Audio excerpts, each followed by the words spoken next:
الحمدللہ الذی ذی العزت والعلا والصلاة والسلام علی سید الانبیاء شمس الضحیٰ بدر الدجا نور الہدا منبع الجود والعطا اما بعد اعوذ باللہ السمیع العلیم من الشیطان الرجیم بسم اللہ الرحمن الرحیم کنتم خیر امت اخرجت للناس صدق اللہ العظیم وصدق رسولہ النبی الکریم۔ درود پاک پڑھیے۔ الصلاۃ والسلام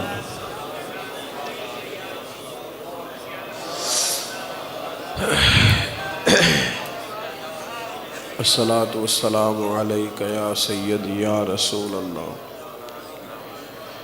وعلی آلک واصحابک یا سیدی یا حبیب اللہ۔ سارے حضرات دروشی پڑھیے، سب پڑھیے۔ الصلاۃ والسلام علیک یا رسول اللہ وعلی آلک واصحابک یا حبیب اللہ۔ اللہم صلی علی سیدنا و مولانا محمد معدن الجود والکرم وآلہ وبارک وسلم۔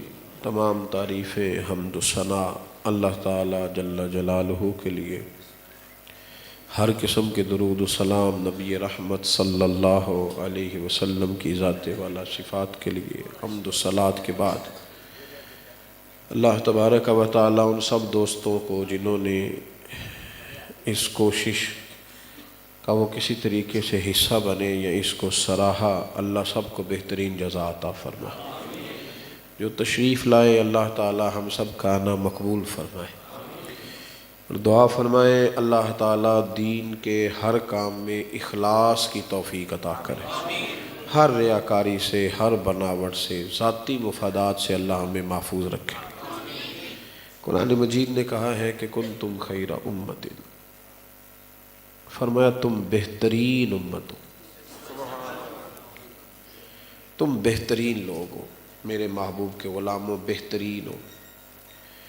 لیکن اس بات کا خیال رکھنا کہ اخرجت للناس، تمہیں لوگوں کے نفع کے لیے پیدا کیا گیا، تم بہترین لوگ ہو، بہترین امت ہو، اور لوگوں کی خاطر تمہیں بنایا گیا ہے۔ دنیا میں سب سے زیادہ مشکل اس شخص کے لیے ہے جو اپنا مقام ہی نہیں سمجھ پاتا، اس کو پتہ ہی نہیں کہ اللہ نے اسے درجہ کتنا عطا فرمایا ہے۔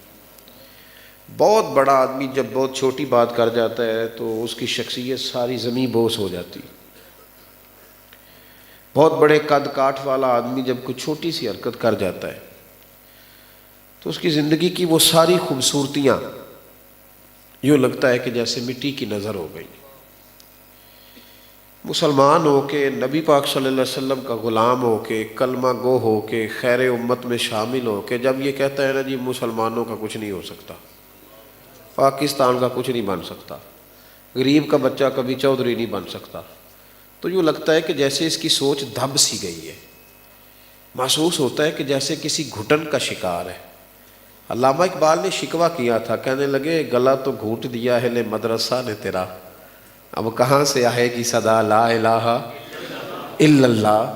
تجھے تو جہاں تو مدرسہ اسکول کو بھی کہا جاتا تھا، صرف مدرسہ وہ نہ سمجھ لیجئے گا، آج بھی ہمارے اسکول کے جو ادارے ہیں ان میں اوپر مدرسہ ہی لکھا ہوا ہے۔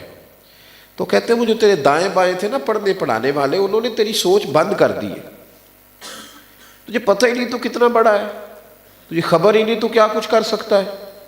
نبی پاک علیہ السلام نے بیت اللہ شریف کو دیکھ کر عجیب بات ارشاد فرمائی، ترمذی میں موجود ہے۔ حضور نے بیت اللہ شریف کے پاس کھڑے ہو کے بیت اللہ کی زیارت کر کے اسے دیکھ کے فرمایا کعبے تیری بڑی عزت ہے، پر میرے مومن کی عزت اللہ کی نظر میں تجھ سے بھی زیادہ ہے۔ مسلمان مطلب ڈرا ہوا، سہما ہوا، بھاگا ہوا، یہ ایک چودھری صاحب آ گئے تو سب پہ کپ کپی تاری ہو گئی، ایک بندہ پیسے والا آ گیا۔ دنیا میں سب سے کمزور شخص وہ ہے جو مروب ہوتا ہے، کسی کے روب میں آتا ہے، جو کمزور پڑ جاتا ہے، جو کہتا ہے کہ پتہ نہیں کیا بن جائے گا یہ مالدار آدمی۔ مثلاً کیا کر لے گا مالدار آدمی؟ کیا ہوتا ہے؟ مالدار صحت خرید سکتے، زندگی، عزت کیا بات کرتے ہو بھائی، یہ بڑے کمزور لوگ ہیں. اور سب سے زیادہ وہ آدمی ڈرتا ہے جو کسی عوامی عہدے پہ ہوتا ہے. وہ تو بیچارہ اسلام آباد سے چھٹی کر کے آتا ہے جنازہ پڑھنے کہ اگلی دفعہ ووٹ بھی لینے. تو ڈرے ہوئے لوگوں سے ڈرتے ہو، کمزوروں سے ڈرتے ہو، ان لوگوں سے ڈرتے ہو جن کو احساس ہی نہیں. تھوڑا سا اپنے آپ کو حوصلے میں لائیں، بیداری پیدا کریں. میرے رسول کریم علیہ الصلوۃ والسلام نے کمال یہ کیا ہے کہ جو اونٹ چرایا کرتے تھے انہیں حضور نے حکومتیں کرنے کا طریقہ بتلایا ہے. تو یہ کس نے کہہ دیا کہ آپ کچھ نہیں کر سکتے؟ یہ کسی پینڈو کو پینڈو کہہ دیں وہ ناراض ہو جاتا ہے. ایک صاحب مجھ سے شکایت کرنے لگے کہ آپ کا فلاں مرید مجھے پینڈو کہتا ہے. میں کہتا ہوں میرے 11 واری پینڈو آخ کیا ہے مجھے، اس میں شرمانے والی کوئی بات ہے؟ شہر کس نے آباد کیے؟ پینڈوؤں نے. پینڈو شہروں میں آئے تھے تو شہر بنے تھے. میری بات کی سمجھ آ رہی ہے؟ آپ کسی بہت بڑے آدمی کو کبھی اٹھا کے پوچھ لیں کہ تیری بیک گراؤنڈ کیا ہے تو کسی گاؤں کا نکل آئے گا، اور چھوٹے سے گاؤں کا نکل آئے گا. کیوں ڈرتے ہو؟ کس بات پہ سہم گئے ہو؟ دیکھو تو صحیح پلٹ کے ہم ہیں کیا، ہمارا مزاج کیا ہے، ہماری طبیعت کیا ہے. حضرت حبیب بن زید رضی اللہ تعالیٰ عنہ کو نبی کریم صلی اللہ تعالیٰ علیہ وسلم نے مسلمہ کذاب کے دربار میں بھیجا. غریب ترین صحابی تھے. حضور علیہ السلام نے گھوڑا بھی دیا، نیزہ بھی دیا. کچھ لوگ بعد میں مسلمان ہوئے، کہتے ہیں کہ یہ شخص جب ہمارے سامنے آیا نا تو اس کی ساجد حج بتاتی تھی کہ کہیں سے ہو کے آیا ہے. کپڑے مہنگے انہوں نے پہنے تھے جو دربار میں بیٹھے تھے، روب ان کا زیادہ تھا، علاقہ ان کا تھا، لیکن کہتے ہیں ہم نے اس شخص کے جملوں کو کمزور پڑتے نہیں دیکھا، فکروں کو ٹوٹتے ہوئے نہیں دیکھا. جب نجاشی نے بلایا نا حضرت جعفر طیار کو، جب مسلمان ہجرت کر کے حبشہ گئے تھے تو نجاشی نے طلب کیا، وہاں کفار پہنچ گئے، انہوں نے بڑی بڑی شکایات لگائیں. آپ نے ناراض نہیں ہونا، ویسے جو محفل میں بڑی جم کے نعت پڑھتا ہے نا اسے میں کبھی کہوں نا ولیمے والے دن بھی پڑھ، کہنا اتنے ماحول نہیں. میں کہتا تو اتوں کے ماحول کی گل چھڑ، تیرے اندر ماحول ہے کہ نہیں؟ اندر کی بات کر. شرم آتی ہے، یعنی لوگ کیا کہیں گے؟ وہ کہنے دو جس نے جو کہنا ہے، کہنے دو جس نے جو. میں تو کبھی کبھی کہہ دیتا ہوں تھوڑا سا اس لحاظ سے، کئی دفعہ مطلب وہ چھپ چھپا کے بات پسند نہیں، وہ رات کو بے سکون کرتی ہے جو کچی بات کر جائے. سکون اسی بات کا ہوتا ہے جو صحیح اور بندہ کر کے سوئے. جو بندہ چھپائے وہ ٹینشن دیتی ہے. تو ایک بہت بڑا آدمی تھا، تو وہ ایک دن آیا، میرے کمرے میں بیٹھا تھا، تو کہنے لگا آتے میرے ہاتھ چومے. میں کہ نہ چومیا کر، تو باقیوں چومن دے. کہتا نہیں جی میرا دل کرتا. میں کہ پھر جمعے والے دن سارے دے وچ چومی. ہاں یہ کیا تماشا ہے؟ جھوٹ کی دنیا، دھوکہ، کمزور باتیں. کھل کے جینا سیکھو. یہ کیا بات ہوئی؟ کسی کا غلام بھی اپنے آپ کو کہنا اور ڈرے بھی رہنا اور سہمے بھی رہنا اور پیچھے پیچھے ہٹ کے بات کرنی، کیا مطلب ہے؟ بات کرے تو پھر آپ کی بات کا وزن بتائے کہ آپ کوئی بات کر رہے ہیں. حضرت جعفر طیار کو جب بلایا نا، آپ ذرا غور کریں، ملک کسی کا، علاقہ، اور جس بیچارے کی وقتی طور پر اسلام پر غربت ہے، کوئی فوج نہیں پیچھے جو پہنچ جائے گی بچانے کے لیے، کوئی سفارتی تعلقات نہیں. یہاں تو لوگ کہتے ہیں نا گراؤنڈ ریالٹی ابھی نہیں ہے، حالات نہیں. کیسے مطلب یہ سارا کچھ ہوگا؟ حضرت جعفر طیار کے پاس جب نجاشی کا نمائندہ گیا نا کہ بادشاہ نے بلایا ہے اور اس طرح کر کے لوگ آئے ہیں، تمہارے بارے میں بتایا ہے، تو آپ فرماتے ہیں میں چلا، میرے ساتھ کچھ صحابہ تھے، تو مجھے کہنے لگے کھول کے بات نہ کرنا، ذرا تھوڑا سا سوچ سمجھ کے کرنا، ہم نے اس کو قائل کرنا ہے، ابھی کھول کے نہ کرنا. تو حضرت جعفر طیار کہنے لگے چپ کرو، مجھے تمہاری رائے کی ضرورت نہیں. میں جب وہ مجھ سے میرے رسول کے بارے میں بات پوچھے گا تو میں کھل کے مصطفیٰ کی عظمت بیان کروں. یہ کیا بات ہوئی کہ ڈرے رہنا، سہمے رہنا؟ آج تک اسی بات پہ کوئی مسلمان فخر نہیں کر سکا کہ الحمدللہ میں مسلمان ہوں. آپ کا نام کیا ہے جی؟ چٹھا صاحب. آپ کا نام کیا جی؟ چیمہ صاحب، ارائی صاحب، جٹ صاحب، بٹ صاحب. بس لاہور کے فلاں پوش ایریے میں رہتا ہوں، یہ تیرا تعارف ہے؟ بہت بڑے سرکاری عہدے پہ فائز ہوں، یہ تیرا تعارف ہے؟ حضرت سلمان فارسی رضی اللہ تعالیٰ عنہ سے کسی نے کہا تھا آپ کا نام کیا ہے؟ فرمانے لگے اسلام. کہا آپ کے ابا کا نام؟ فرمایا اسلام. کہا دادا کا نام؟ فرمایا اسلام. کہا قبیلہ؟ فرمایا اسلام. کہا وطن؟ فرمایا اسلام. اس نے کہا حضور یہ کیا تعارف ہوا؟ فرمانے لگے میں نے 150 سال لگایا اسلام کو ڈھونڈتے ڈھونڈتے، تو اتنی محنت کر کے جو چیز لی ہے بس وہ میں نے اوڑھ لی ہے، میرا جینا بھی اسلام ہے، میرا مرنا بھی اسلام ہے۔ پہلی بات تو یہ ہے کہ ڈرے ہوئے، سہمے ہوئے، کمزور لوگ ہر وقت یورپ کی پکی سڑکوں کا ذکر کرتے رہتے، ہر وقت کسی نہ کسی مشین کی کہانی سناتے رہتے۔ پہلے تو یہ اندازہ کریں نا، بیداری تو تب پیدا ہوگی جب ہمارے اندر یہ شعور آئے گا کہ اصل میں ہم ہیں کیا، ہم کیا ہیں۔ ہمیں پہلے سوچنا چاہیے، وقار دیکھنا چاہیے۔ میں اس ممبر پہ بیٹھا ہوں تو مجھے سوچنا چاہیے کہ اب عام ممبر نہیں، یہ ممبر رسول ہے۔ کچی باتیں کرنا، سہم کے بات کرنا، اور میں مصلی پہ کھڑا ہوتا ہوں تو مجھے پھر یہ سوچنا چاہیے کہ اب اگر میں موٹر سائیکل پہ گھوموں گا نا، میری سپیڈ زیادہ ہوگی تو میرا وہ جو منصب ہے نا، جو مصلی پہ میں کھڑا ہوتا ہوں، تو وہ ڈیمیج ہوگا، لوگ اس کے بارے میں بات کریں گے۔ اگرچہ میں جوان ہوں پر مصلی تو بوڑھوں والا ہے نا، اب مجھے اپنے لب و لہجے پر تھوڑی سی پابندی۔ یہ بھائی بڑی سادی سی بات ہے، ایک بندہ گھر جا کے اپنے پیر صاحب کی کرامت سناتا ہے کہ میرے حضرت صاحب کی بڑی بات ہے، لیکن اپنی بیوی کو گالی دیتا ہے، تو اس کی بیوی کہتی ہے کہ حضرت صاحب نے جو تجھے سکھایا ہے خود بھی تو اسی طرح کے ہی ہوں گے نا، غلط تو نہیں کہہ رہا میں؟ ایک شخص کہتا جی میں بہت بڑے خاندان سے ہوں لیکن بولتا جھوٹ ہے، تو علامہ اقبال کے سامنے بھی آ کے کسی نے کہا تھا کہ میں اونچے خاندان کا ہوں، میرا ابا میرا دادا، تو اقبال کہنے لگے تھے تو وہ آبا تمہارے ہی، مگر تم کیا ہو؟ اس نے کہا اپنی بات سنو، پہلے تو یہ ہوش کریں، تھوڑا سب سمجھے کہ ہم کیا ہیں، ہمیں اس پر غور کرنا ہے، ہمیں سمجھنا ہے، ایسے ڈرے نہ، سہمے نہ، کچھ نہیں ہو سکتا، کچھ نہیں بن سکتا۔ کیوں نہیں ہو سکتا؟ کس نے کہا نہیں ہو سکتا؟ کس نے بتایا ہے؟ او بھائی باہر نکل، ہمت کر، کوشش کر۔ میرے رسول پاک علیہ السلام نے کس انداز میں ہمیں سمجھایا، فرمایا اللہ کے ذات پر بھروسہ رکھ کے تو نکل جا، رب تجھے اسی طرح روزی عطا کرے گا جس طرح اللہ پرندوں کو عطا کرتا ہے۔ وہ سویرے جب گھونسلے سے نکلتے ہیں تو انہیں کوئی نہیں پتا ہوتا کہ ہمارا دفتر کون سا ہے، نہ پتا ہوتا ہے فیکٹری کون سی ہے، نکل جاتے ہیں نا، تو جب واپس لوٹتے ہیں تو اللہ انہیں پیٹ بھر کے روٹی عطا کرتا ہے۔ ہمارے ہاں نا لوگ سوچ رہے ہیں، آپ یقین کریں جتنی منتیں ہم سیٹھوں کی کرتے ہیں نا، اس سے آدھا وقت مصلی پہ دیں تو اللہ اپنے فضل سے ہی بڑا کچھ عطا کر دے۔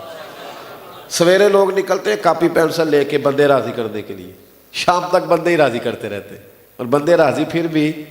حضرت علی فرمایا کرتے تھے یہ جو نفس کے غلام ہوتے ہیں نا، یہ بھیڑوں سے برے ہوتے ہیں، بھیڑ بکریاں ہوتی ہیں نا۔ کہا حضور کس طرح؟ فرمانے لگے ادھر والے گھیر کے لاؤ تو ادھر والے نکل جاتے ہیں، نفس کے غلام جو ہوئے، تو ادھر والے گھیر کے لاؤ تو ادھر والے۔ تو پھر مسند امام احمد بن حنبل کا وہ فرمان پڑھ لے، میرے محبوب نے فرمایا اگر تو بندوں کو راضی کرنے نکلے گا تو تجھے تھکا دیں گے، راضی نہیں ہوں گے۔ یا رسول اللہ کیا کروں؟ فرمایا ایک رب کو راضی کر، وہ اگر راضی ہو گیا تو لوگوں کے دلوں میں تیری محبت پیدا کر دے گا، خود بخود لوگ آ جائیں گے۔ پہلے تو تھوڑا سا خودداری پیدا کریں، عزت نفس، تھوڑا وقار، تھوڑا جینا سیکھیں، تھوڑا خیال کریں۔ میرے رسول پاک صلی اللہ تعالیٰ علیہ وسلم کے پاس جب بھی کوئی مانگنے آیا نا، حضور نے جھولی بھر کے عطا کیا، اور جس کو حضور دیتے تھے اس کی کئی نسلوں کی بھوک ختم ہو جاتی۔ کون دیتا ہے دینے کو منہ چاہیے، دینے والا ہے سچا۔ ایک صحابی ایک دن آئے، کہا یا رسول اللہ کچھ دیجئے۔ امیر لوگ آج کل شکوہ کرنے لگے ہیں، کہنے لگے لینے والے زیادہ ہیں، دینے والے تھوڑے ہیں، لینے والے زیادہ ہیں۔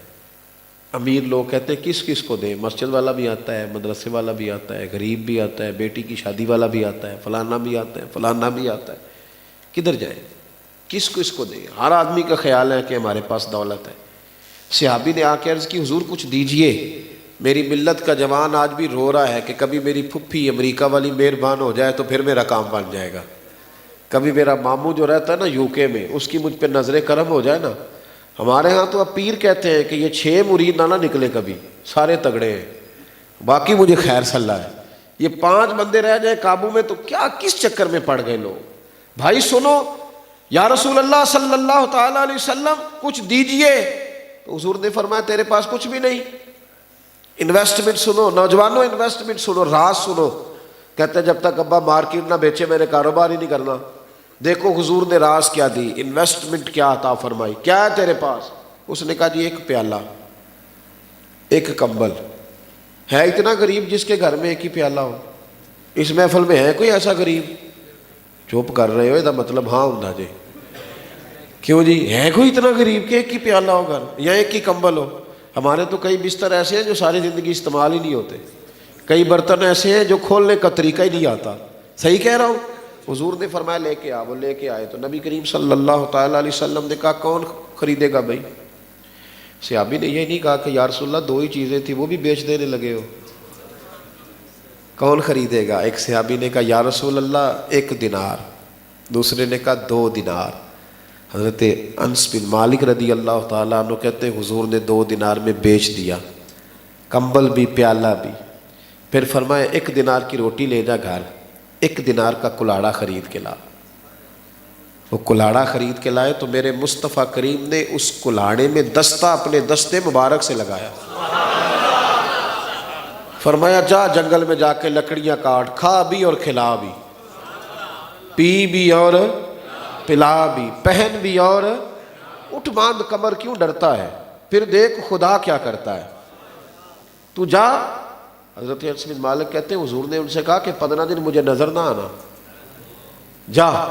15 دن کے بعد آئے تو محبوب نے فرمایا اب تیرا کیا حال ہے؟ کہ یا رسول اللہ حال میرا یہ ہے کہ پہلے ایک پیالہ تھا اب سارے گھر کے برتن بن گئے، پہلے ایک بستر تھا اب سارے گھر کے بستر بن گئے. اور امام سیوطی نے در منصور میں یہ جملہ زیادہ لکھا ہے کہ انہوں نے جیب میں ہاتھ ڈالا اور 10 دینار نکالے، کہنے لگے یا رسول اللہ یہ رکھ لیں، میں اصحاب صفا کے لنگر میں حصہ ڈالنا چاہتا ہوں، یہ میری طرف سے رکھ لیں. وہ بھائی کمزور چلنا، کمزور کام، میرے پاس وسائل نہیں ہے جی، میں کام تو کرنا چاہتا ہوں، جو کام کرنا چاہتا ہوں اسے وسائل کی ضرورت ہی نہیں ہوتی، ارادہ ہو کام کرنے کا تو بہانہ ہے. جس نے کام کرنا اسے ضرورت. ہمارے استاد جی سے کسی نے کہا حضور مدرسہ بنانا ہے تو مہربانی کریں، تو آپ فرمانے لگے ہمارے بزرگ تو درختوں کے نیچے بیٹھ کے پڑھاتے تھے، تو شروع کر کسی درخت کے نیچے بیٹھ کے پڑھانا، پھر دیکھ ادارہ خود بخود بن جائے. محدث اعظم پاکستان رحمۃ اللہ علیہ کے حالات میں لکھا ہے کہ حضرت پڑھا رہے تھے تو کسی نے آ کے کہا حضور یہ کس طرح بنانا ہے؟ تو فرمانے لگے میرا کام تو سبق پڑھانے سے ہے، یہ اینٹوں والی بات تو کسی مستری سے پوچھو، مجھے تو کتاب لا کے دو تمہیں سبق پڑھاؤں، یہ میری ڈیوٹی، یہ بن جائے گا. تو پھر بن گیا نا بڑا کچھ، شاہی مسجد بن گئی نا جی، نظام ہو گیا نا. میرے بھائی ارادہ کریں. نوجوان بالخصوص خواجہ حسن بصری رحمۃ اللہ علیہ کے پاس آ کے ایک نوجوان نے کہا کہ حضور میرا آج مسئلہ حل ہو گیا. فرمایا ابھی تیرا کس طرح حل ہو گیا؟ اس نے کہا جی میں آج گیا تھا جنگل میں تو میں نے ایک واقعہ دیکھا ہے، تو میں اب سمجھ گیا ہوں کہ مجھے بھاگ دوڑ کرنے کی ضرورت کوئی نہیں ہے نا جی. لوگ ساری رات موبائل پہ اور سارا دن بستر پہ، اور شام کو اگر کبھی ٹائم مل جائے تو پھر کسی نہ کسی ڈاکٹر کے پاس چلے جاتے ہیں چیک اپ کرانے کے لیے. اور جن جادو بھی صرف اس آدمی کو ہوتا ہے جو کاہل ہوتا ہے، کرنا کچھ نہیں چاہتا، اس کو پھر کالا جادو ہو جاتا ہے، کیونکہ اب کام کرنے کا ارادہ کوئی نہیں، اس کو پھر جادو ہو جاتا ہے. وہ پھر بہانے کرتا پھرتا ہے کہ بس میری گردن پکڑی گئی ہے تو میرا سر پکڑا گیا ہے. یہ جتنا کام چل رہا ہے نا تویز دھاگے والے جعلی لوگوں کا، یہ سارا کاہلوں کی وجہ سے چل رہا ہے. یہ کاہلوں کی جو جماعت ہے نا ساری، یہ ان کو پروموٹ کرتی ہے. وہ اماں کو ذہنی طور پر بتا دیتے ہیں کہ بچہ تیرا مجبور ہے، یہ کچھ نہیں کر سکتا، تیری بہو بالکل کپڑے نہیں دھو سکتی، جھاڑو نہیں دے سکتی، اس لیے کہ اس پر 6 جن ہے. تو وہ جو بہو ہوتی ہے جو نہیں کام کرنا چاہتی، یا وہ جو بیٹا نہیں کام کرنا چاہتا، وہ اماں کو یقین دلاتا ہے کہ بابا ٹھیک کہہ رہا ہے. اس لیے یہ نظام ختم ہونے کو تیار ہے. ہمیں عادت ہو جائے کہ جب مشقت کرنے کی، محنت کرنے کی، تو پھر یہ نظام بڑی جلدی ختم ہو جائے. اس نے کہا آ کے خواجہ حسن بصری سے نوجوان نے، اس نے کہا حضور اپنی محنت کرنی ہے، تجھے کیا ہوا؟ اس نے کہا حضرت جی میں آج جنگل گیا تھا تو میں نے عجیب منظر دیکھا ہے. میں نے ایک شیر دیکھا، شیر نے ایک بکرے کا شکار کیا اور اس نے آدھا بکرا کھایا، اور آدھا بکرا میں درخت پہ چڑھا دیکھ رہا تھا. پھر اس نے آدھا بکرا منہ میں پکڑا اور ایک پہاڑی پہ چڑھ گیا. وہاں ایک اندھی لومڑی بیٹھی تھی، اس نے باقی کا شکار اس کے منہ میں ڈالا. تو حضرت جی جو رب اندھی لومڑی کو رزق پہنچا رہا ہے وہ مجھے بھی پہنچائے گا، لہٰذا میں گھر میں بیٹھوں گا. خواجہ حسن بصری کہنے لگے سبحان اللہ تیری سوچ پہ. آپ فرمانے لگے کریکٹر تو نے 2 دیکھے، ایک لومڑی دیکھی، ایک شیر دیکھا. تو نے لومڑی بننے کا پروگرام بنایا، شیر بننے کا کیوں نہیں بنایا؟ اور میاں شیر بن، شکار کر، خود بھی کھا اور دوسروں کو بھی، تیرا دسترخوان آباد رہنا چاہیے۔ تو نے کیا پروگرام بنایا؟ سب سے پہلے محنت کی عادت بنائے، مشقت کی عادت۔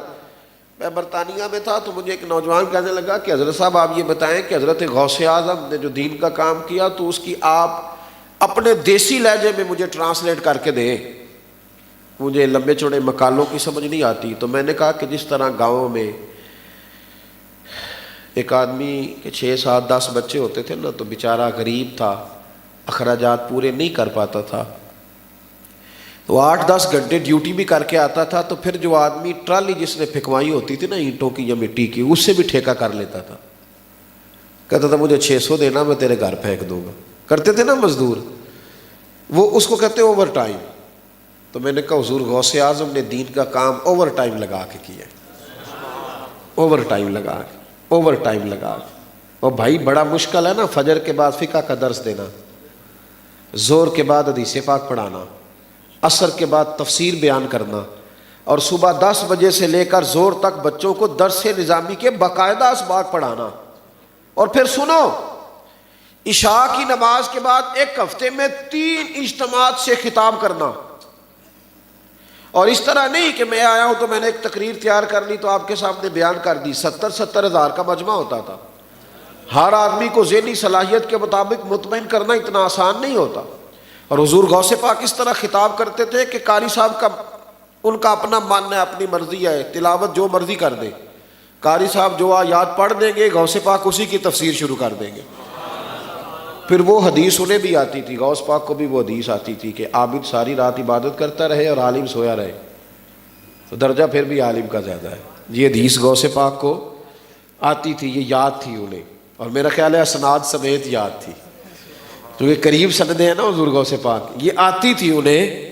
لیکن اتنی محنت کر کے پھر بھی حضرت غوث پاک عشاء کی نماز پڑھ کے مصلی پہ بیٹھ جاتے، اور 1 دن نہیں 2 دن نہیں 40 سال عشاء کے وضو سے فجر کی نماز پڑھی۔ حالانکہ انہیں حدیث آتی تھی، میری طرح وہ کہہ سکتے تھے کہ میں جناب 2-3 گھنٹے کا سفر کر کے ابھی لاہور سے خطاب کر کے آیا ہوں، اور کئی لوگوں کو میں نے تقریر سنائی ہے، تو یہ بھی تو نفلی عبادت ہی ہے نا۔ یہ ساری باتیں انہیں بھی پتہ تھی۔ میں اپنے حق میں دلائل لے کے بیٹھ گیا، بھائی اس زندگی سے بڑا انقلاب برپا ہو سکتا ہے، لیکن مطلب یہ ہے کہ جب ہم بیدار ہو جائیں، جب ہمیں ہوش آ جائے کہ ہم نے کچھ کرنا ہے۔ علماء بیٹھے یہاں، امام مسلم رحمۃ اللہ علیہ سالن اور روٹی نہیں کھایا کرتے تھے، سالن اور روٹی نہیں، کھجورے۔ آپ کا وصال بھی زیادہ کھجورے کھانے سے ہوا، کھجورے کھاتے تھے۔ تو کسی نے کہا حضور آپ اکثر میں دیکھتا ہوں سالن روٹی نہیں صرف کھجورے، تو آپ فرمانے لگے روٹی اور سالن استعمال کرنے کے لیے کتاب سے نظر ہٹانی پڑتی ہے، تو کھجور کھاتے کھاتے نظریں نہیں ہٹانی پڑتی۔ میں کھجور کھاتا رہتا ہوں اور ساتھ ساتھ دین کا کام بھی کرتا رہتا ہوں۔ اس لیے کچھ کرنے کا مزاج بنائیں، کچھ شوق پیدا کریں، کچھ توجہ پیدا کریں۔ کچھ شیخ بقی الدین ایک بزرگ ہوئے، امام احمد بن حنبل رحمۃ اللہ علیہ کے شاگردوں میں سے۔ یہ اس زمانے کی بات ہے جب امام صاحب کو وہ ایک مسئلہ چلتا تھا خلق قرآن کا، اس میں امام صاحب کو پابند سلاسل کیا گیا۔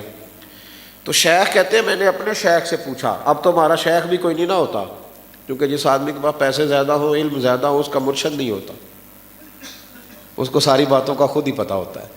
بلکہ میں رات ایک جگہ پہ کہہ رہا تھا کہ 21 سال لوگ میلاد کی محفل سجاتے ہیں، 21 سال، اور جب پیسے آتے ہیں تو پھر کہتے ہیں میلاد کی تو دلیل ہی کوئی نہیں۔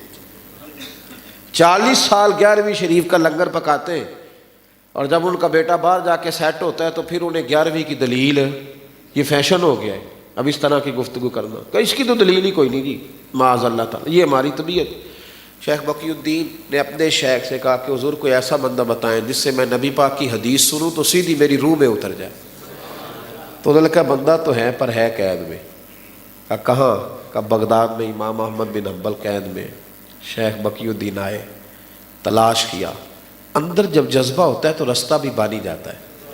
پانی لوڑ نہیں ہڑا نو راہ برا دی، رستہ نا سیلاب نے کبھی پوچھا کدھر جانا ہے؟ بولے طوفان نے کسی کا دروازہ کھٹکھٹایا ہو کہ ذرا پیچھے ہٹ میں طوفان آنے لگا ہے، وہ جب آتا ہے تو پھر وہ جب اندر طوفان ہو نا جذبے کا، بھائی رستہ بن جاتا ہے، حالات بدل جاتے ہیں، طوفانوں کے رخ بدل جاتے ہیں۔ شرط یہ کہ بیدار ہو جائے، آنکھ کھل جائے، یہ ہر وقت سونے کے لیے جگہ نہ تلاش کرے، چھپنے کے لیے جگہ نہ ڈھونڈتا پھرے، یہ بس یہ نہ کہے کہ پیچھے ہٹ جاؤ میرے قریب نہ آنا۔ شیخ کہتے ہیں کہ میں جا کے وہاں میں نے تلاش کیا تو پتہ چلا کہ امام احمد بن حنبل کے گھر کے گرد تو بڑے گہرے پہرے ہیں۔ فرماتے ہیں بڑی کوشش کی لیکن پہنچ نہ سکا، پھر میں نے روپ بدلا، تینوں لب دیا آپ گواچے، پھر میں نے روپ بدلا، بھکاریوں جیسے کپڑے پہنے، میں امیر باپ کا بیٹا تھا پر میں نے ہاتھ میں کاسا لے لیا، پھٹے پرانے کپڑے پہن لیے اور امام صاحب کے دائیں بائیں جو گلیاں تھیں وہاں مانگنا شروع کر دیا، 1 روپیہ دو، تینوں لب دیاں آپ گواچے، سانو اپنی خبر نہ کوئی، ساتھوں پارے ککھ گلیاں نے، سانو آکھ دے لوگ شدائی، اسی ننگ نموس دا ساڑ کے چولا تے گن پہنے تاج گدائی، سجنا اپنا آپ گوایا ہی تاں یار نے چاہتی پائی۔ فرماتے ہیں کہ میں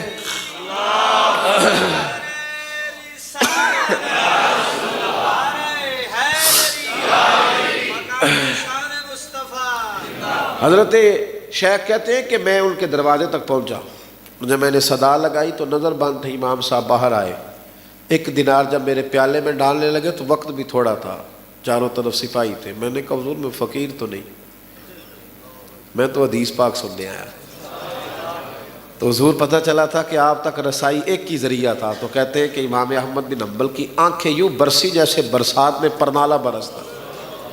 فرمایا یار میں بھی بڑے دنوں سے پریشان تھا کہ کوئی حدیث سنانے والا ملے، میرا بھی وظیفہ رکا تھا، کوئی ملے جسے میں یار کی باتیں کروں، میں حضور کی کوئی ملے، کتنے دن بیت گئے کوئی آیا نہیں جس سے میں اپنے محبوب کی بات کرتا، یہ پیسے بھی رکھ، اور کہتے فٹافٹ امام صاحب نے ایک روایت بھی پڑھ دی فٹافٹ، تو میں نے کہا حضور اگر مناسب سمجھے تو 1 روپیہ خیرات روز مل جائے گی، کوئی نہیں سمجھ آئی آپ کو میری بات، 1 روپیہ خیرات روز، 1 روپے کا خرچہ استاد کو ڈالا، 1 روپیہ خیرات روز ملے گی، تو امام صاحب کہنے لگے انشاءاللہ خیرات بھی ملے گی اور 7 حدیثوں کی سوغات بھی ملے گی، یہ روز تجھے میں لنگر دیا کروں گا۔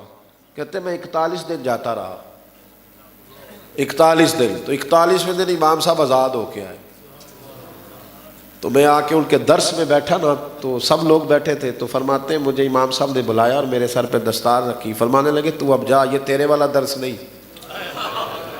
میں نے کہا حضور کیوں؟ فرمانے لگے وہ رنگ اور تھا جب میں وہاں قید تھا، تجھے اب یہاں اس طرح کی لذت اب نہیں آئے گی، اب تو جا بھائی، شوق تو پیدا کرے نا، جذبہ۔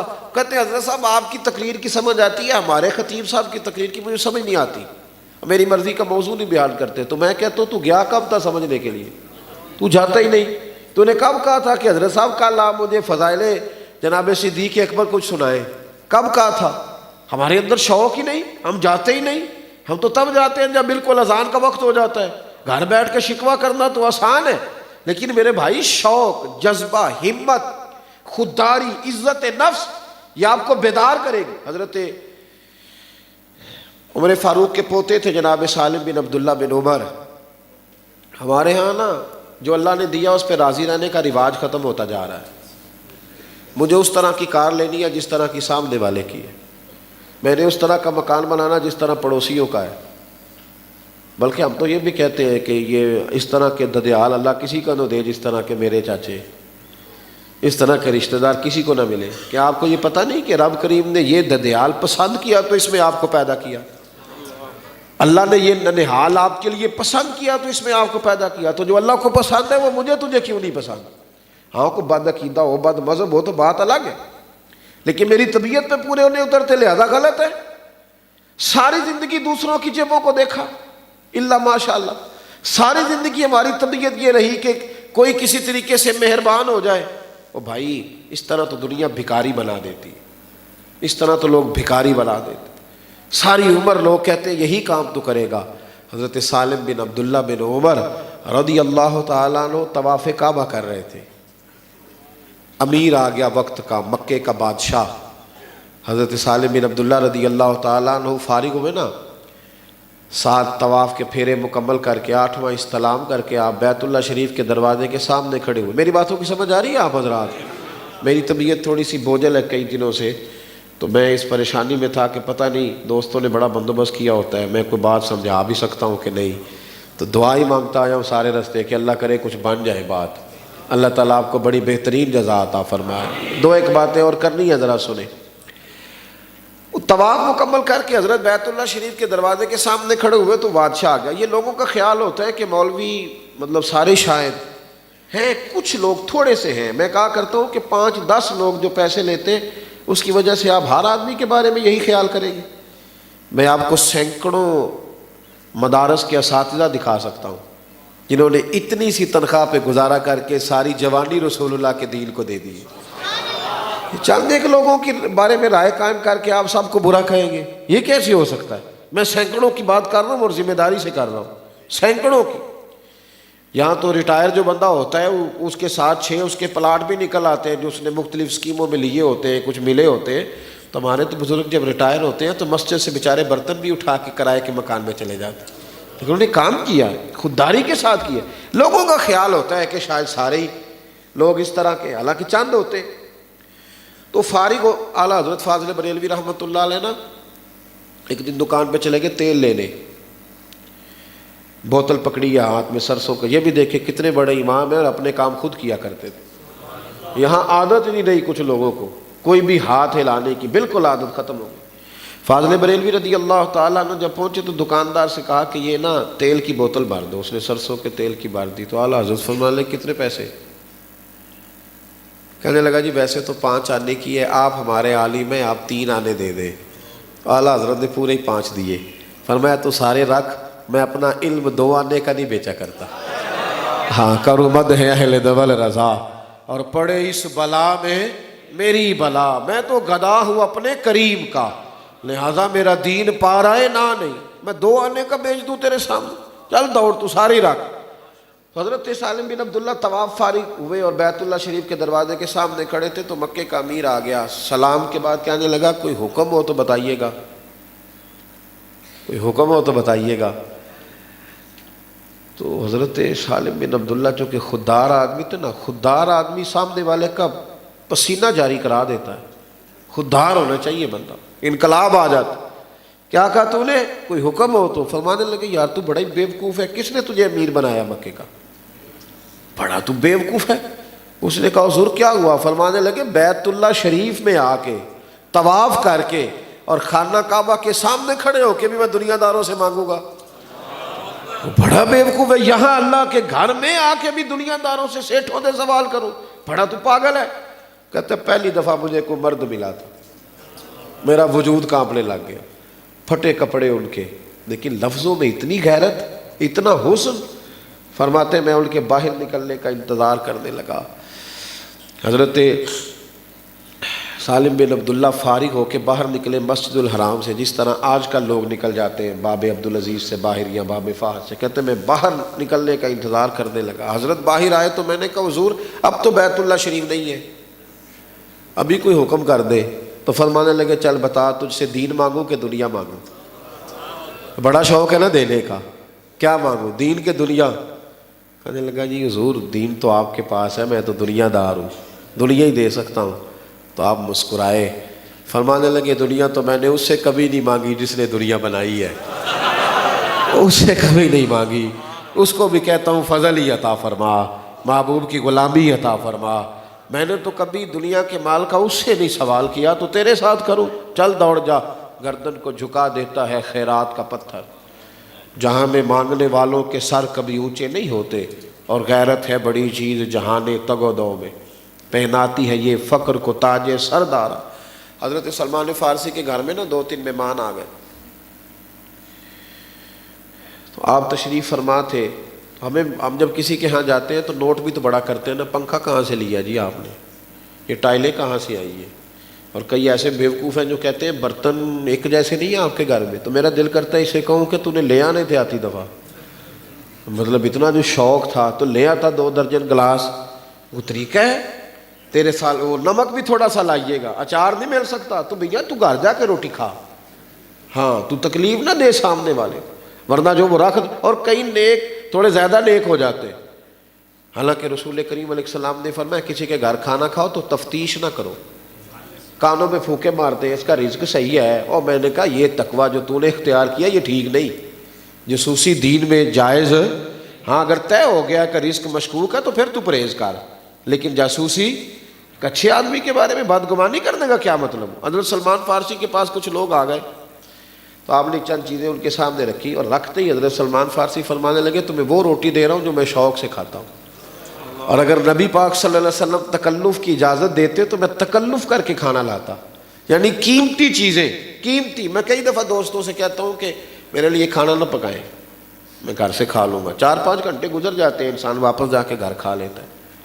وہ کہتے ہیں جی کیا مسئلہ ہے؟ تو میں کہتا ہوں یار اتنی گرمی میں اگر آپ خواتین کو کھڑا کریں گے چولہے کے آگے کھانا پکانے کے لیے تو وہ تو آنے والے پیر صاحب کو دعا کوئی نہیں دے گی، تو کہیں گی کہ اتنی شدید گرمی ہے۔ تو اسی طرح کا معاملہ سردی میں ہے، ایک آدمی بڑی مشکل سے دنیا کے کام کرتا ہے تو وہ جائے گا آئے گا، کتنا تکلف ہوگا، اور پھر اگر کوئی دینی آدمی یا ادارے کا تو اس بیچارے کو تو کسی کو کہنا پڑے گا کہ کھانا پکا دے، تو پھر وہ شخص بھی کئی باتیں سنائے گا، حضرت صاحب بندے 11 ہونے چاہیے دینے 12 نہ ہوں، تو بڑا مشکل ہے نا جی۔ تو میں کہا کرتا ہوں کہ جلد سے سستے کرو تاکہ زیادہ ہونے شروع ہو جائیں، تبلیغ کا کام تھوڑا سا بڑھ جائے، ان کو سستا کرو، اتنا مہنگا کر دیا ہے، غریب آدمی کی تو پہنچ بھی نہیں ہے، وہ تو ہاتھ بھی نہیں ڈالتا، کہتا جی میرے سے وزنی ہے یہ کام۔ حضرت سلمان فارسی نے ان کے آگے کھانا رکھا اور کہا کہ تکلف اگر جائز ہوتا تو کرتا، لیکن جو کھاتا ہوں وہ تمہارے آگے۔ ایک شخص کہنے لگا جناب الحمدللہ صاحب ٹھیک ہے پر کبھی تھوڑا سا پودینہ مل جائے نا، کھاتے ہیں نا کچھ لوگ کہتے ہیں میں بغیر پیپسی کے دوپہر کی روٹی نہیں کھاتا، تو پیپسی شاپر میں ڈال کے ساتھ لے کے جائیں، بلکہ زیادہ مشورہ یہ ہے کہ روٹی گھر کھائیں، اپنے اخلاقی رویے آپ کو دنیا کے سامنے واضح کریں گے، ورنہ آپ تو دوسرے کی عزت اتار دیں گے۔ حضرت سلمان فارسی رضی اللہ تعالیٰ عنہ باہر گئے تو آپ کے پاس لوٹا تھا پیتل کا، اب تو لوٹے صرف واش روم میں رہ گئے ہیں، ورنہ لوٹا سب سے زیادہ وضو کرنے کے کام آتا تھا، چونکہ کنویں سے لوگ پانی بھرتے تھے تو لوٹے میں جب ڈال لیتے تھے تو اس کی نل سے پھر وضو کرنا آسان رہتا۔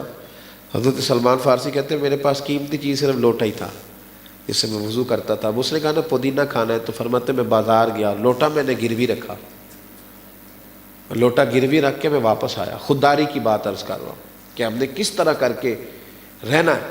کہتے ہیں جب میں واپس آیا پودینہ لایا تو ان کو میں نے کھانا دیا، پودینہ دیا، وہ کھانے کے ساتھ انہوں نے استعمال کیا تو وہی آدمی دعا کرنے لگا کہ اے اللہ تیرا شکر ہے تو جو نے ہمیں دیا تھا ہم نے قناعت کر کے کھا لیا ہے۔ یہ دعا مانگ رہا ہے، یا اللہ تیرا شکر ہے جو ملا تھا قناعت سے کھا لیا۔ تو حضرت سلمان فارسی فرماتے میں تڑپ اٹھا، میں نے کہا اگر تم قناعت والے ہوتے نا قناعت والے تو آج میرا لوٹا گروی نہ ہوتا، تم قناعت والے، او ہاں میرے بھائی اگر ہم خودداری والے ہوتے تو کسی بیٹی کے باپ پہ قرضہ نہ ہوتا، اگر ہم خودداری والے ہوتے نا تو کوئی باپ کوئی بھائی ساری زندگی پردیس نہ گزارتا بہن کی شادی کرنے کی۔ ہم قناعت والے نہیں، ہم نے مشقت میں اپنے آپ کو بھی ڈالا ہے دوسروں کو بھی ڈالا ہے، ہمارے لالچ نے لوگ تباہ کر دی۔ خودداری عزت نفس آپ کو بیدار کرے۔ بہت ساری اس موضوع پر باتیں کرنی تھی لیکن آخر میں ایک بات بڑی ضروری ہے جو اس کو ضرور سمجھیں، بد عقیدہ اور بد مذہب سے آپ ضرور اختلاف رکھیں، وہ ضروری ہے، لیکن اپنوں کی غلطیاں معاف کرنا سیکھیں، ورنہ امت میں کبھی بیداری پیدا نہیں ہوگی۔ میں اس وقت ظہر کے بعد یہاں آپ کے علاقے میں بیان کر رہا ہوں، لاہور اتنا بڑا ہے میں سب جگہ بیان نہیں کر سکتا، صرف ایک شہر کی بات کر رہا ہوں۔ تو میں نے یہ کیوں فرض کر لیا ہے کہ سب تبلیغ میں نہیں کرنی ہے؟ جو آدمی اس وقت کسی اور جگہ اللہ رسول کا ذکر کر رہا ہے مجھے اس کی تعریف بھی کرنی چاہیے اور تائید بھی کرنی چاہیے، اور مجھے کہنا چاہیے کہ الحمدللہ وہ بھی کچھ نہ کچھ خدمت ہے۔ اور جو اس سے بڑھ کر آگے کوئی ادھر چلا گیا ہے اکاڑے سائی وال کو اللہ رسول کا ذکر کر رہا ہے تو مجھے اسے اچھے لفظوں سے یاد ہے۔ میری بات کی سمجھ آ رہی ہے آپ حضرت؟ ہمارے ہاں نا اتنی تنقید ہوئی ہے ایک دوسرے پر، اور اب تو میں عوام سے بات کر رہا ہوں، عوام نے کی ہے، چھوٹی چھوٹی چیزیں دے کے اتنی تنقید کی ہے، کسی کی 99 خوبیاں چھوڑ کے صرف ایک خامی کی بات ہم کریں، یہ نہ ہو تو سب ٹھیک ہے۔ تو بھائی انسان ہے، ایک خامی تو رہ ہی جائے گی، مہربانی کریں، تائید کرنا شروع کریں، تعریف کرنی شروع کریں، حوصلہ افزائی کرنی شروع کریں، پیار کرنا شروع کریں، سوچ کو مثبت کریں۔ کبھی کسی جگہ کوئی اختلاف رائے ہو بھی جائے تو صحابہ میں بھی ہو جاتا تھا، لیکن جب دشمن کی بات آتی تھی تو پھر وہ اکٹھے نظر آتے تھے۔ حضرت امیر معاویہ رضی اللہ تعالیٰ عنہ اور مولا علی شیر خدا کرم اللہ تعالیٰ وجہ الکریم کا بڑا سخت اختلاف رائے تھا، بڑا سخت۔ لیکن جب روم کے بادشاہ نے مولا علی کو خط لکھا نا میں حملہ کرنے لگا ہوں، تو خط حضرت علی کو لکھا تو جواب حضرت امیر معاویہ نے دیا۔ اللہ کرے کہ ہمارے اندر یہ بیداری پیدا ہو، یہ بیداری ہمارے اندر پیدا ہو۔ خط لکھا، سن رہے ہیں میری بات آپ حضرات؟ خط لکھا حضرت علی کو اور جواب دیا جناب امیر معاویہ نے، اور بڑا تگڑا جواب دیا۔ کہنے لگے اور روم کے کتے، ہمارے اختلاف کا تجھے فائدہ نہیں ملنے والا، تو کہتا ہے کہ ہمارا جھگڑا دیکھ کے تو علی پہ حملہ کرے گا؟ فرمایا ہم بھائی ہیں، بھائی روز ناراض ہوتے ہیں، روز صلح کرتے ہیں، تو ایک دفعہ علی پہ حملہ تو کر۔ علی میرا امیر ہوگا اور میں اس کا ایک سپاہی بنوں گا، ہم تجھے پوچھ لیں گے تو کیسے میدان میں آتا ہے، ہم آپس میں اختلاف کر سکتے ہیں، لیکن جب گنبد خضرا کی سائے کی بات ہو تو ہم سارے اس کے نیچے اکٹھے بیٹھا کرتے ہیں۔ تھوڑا سا بڑا کرے ہو، دل دریا سمندروں ہین دریا جڈے تے ڈونگے کدے نے سمندر تو یہ تھوڑا بڑا کرے، تھوڑا سا نا بڑا کرے، کچھ نہیں ہونے لگا، تھوڑا سا برداشت پیدا کرے، تھوڑا حوصلہ پیدا کرے، تھوڑی تائید کرے۔ ایک جگہ میں بیٹھا تھا، ابھی گفتگو کرنی تو ایک صاحب کہنے لگے یہ نعت کا 50,000 لے کے آیا۔ میں کہ تو دیتا ہے؟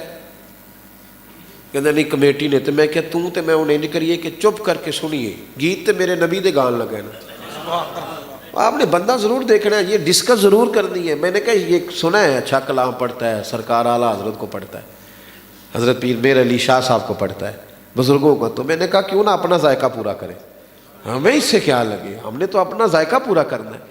اپنے اندر شوق پیدا کرے، دل بڑے کرے، حوصلے بڑے کرے، نظریات بڑے کرے، سوچوں کے اندر وسعت لائیں، اور میرے بھائی خودداری سے جیے، مشقت کی عادت بنائیں، شوق ذوق ان چیزوں کو اپنی طبیعت میں پیدا کریں۔ مفت کی کاہلی، سستی، بلا وجہ کی یہ چیزیں، ان سے باہر نکلیں۔ پھر دیکھیں وہ لوگ جو دین سے بڑے دور ہیں وہ ہمیں مسجدوں میں نظر آئیں گے، اور ہم محسوس کریں گے کہ ہماری مسجدیں چھوٹی ہیں، لوگوں کو ضرورت زیادہ ہے۔ لیکن شرط یہ ہے کہ ہم کارکن بنیں، ہر آدمی لیڈر بننے کے شوق میں ہے، کارکن بننے کا مزاج بنائیں، پیچھے رہ کے کام کرنے کی عادت بنائیں۔ حضرت صدیق اکبر رضی اللہ تعالیٰ عنہ جب کسی شخص کو حضور کی بارگاہ میں لاتے تھے نا تو اسے پہلی صف میں بٹھا کے تو خود پیچھے بیٹھا کرتے تھے۔ وہ کہہ سکتے تھے کہ میرا نمبر پہلا ہے، میں نے ساتھ ساجدہ اج کے بیٹھنا ہے تاکہ سب کو پتہ چلے کہ میں لایا ہوں، لیکن سب کچھ لا کے نا خود پیچھے بیٹھتے تھے۔ کوئی کہتا کریم جائیں تو کہنے لگے مجھ پہ تو کریم کا پہلے ہی بڑا کرم ہے، میں چاہتا ہوں دوسرے بھی تھوڑا فیض یاب ہو جائیں۔